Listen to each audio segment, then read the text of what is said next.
Good morning, ninth graders. I hope you're all doing well. And today we're getting together to talk about the Big Life Journal once again. We're soon going to have a test that is about this Big Life Journal. And we have been talking about this in classes. And you're going to do a reading test that is going to use a text that is about those issues that we discussed in class. So it's a good idea we remember what we were talking about. The Big Life Journal is a material that talks about your self-development. It talked about, number one, about knowing what you want. Why do you need to know what you want? So you can go after that, so you can chase your dreams. And number two, how do you know what you want? Well, you need to dream, to plan, write it down if it's needed. You need to experiment. And most of all, you need to know yourself. So self-knowledge was the first key element of this Big Life Journal, okay? Second is, once you know what you want, how do you succeed in that? Well, according to this book, this is all on your mindset. If you have control over your mind and over the way you start to think about things, then you have control over you being successful or not on the things you're going after. It's all about your attitude, your mental attitude, which also reflects on your real attitude. Now, what's this mindset? So we saw that we can compare this mindset to the program that a computer runs. Your mindset is the program that your mind runs, okay? You can have either a positive or a negative mindset. A positive mindset is a mindset that thinks you can do things that it's worth trying.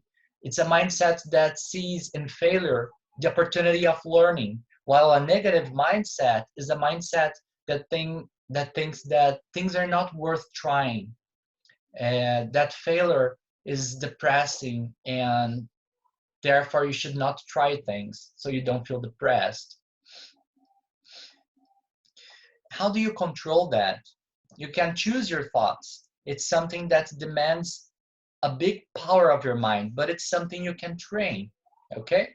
One element we saw that can influence on your thoughts are the people that are around you, okay?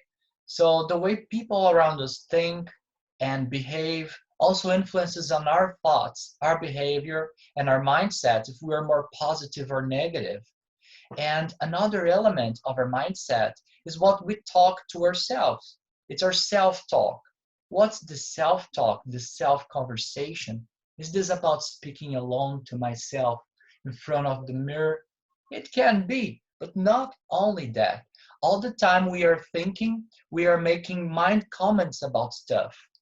And if you pay attention, are these mind comments you're making positive or negative about things, about situations, about other people? Pay attention to that. And if you can change these comments you make to yourself, you can change your mindset.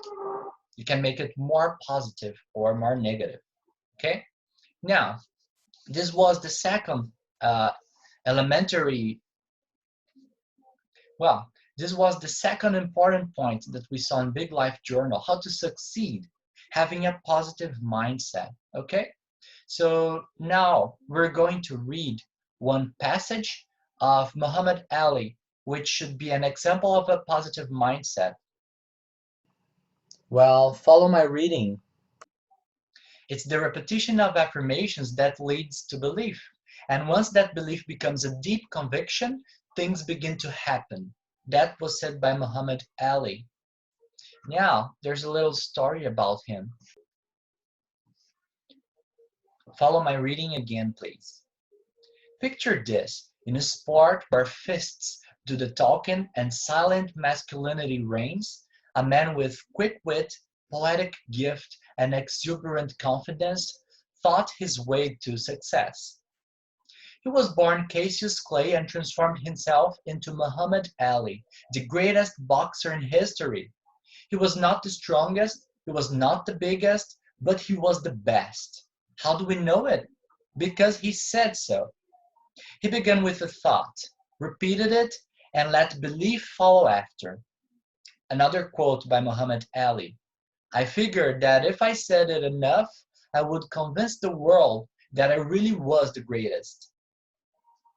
This belief seeped through his bones and began to transform his actions, his abilities, and his future. Ali showed us ability is one thing, but self-belief and positive thoughts are the difference between good and great.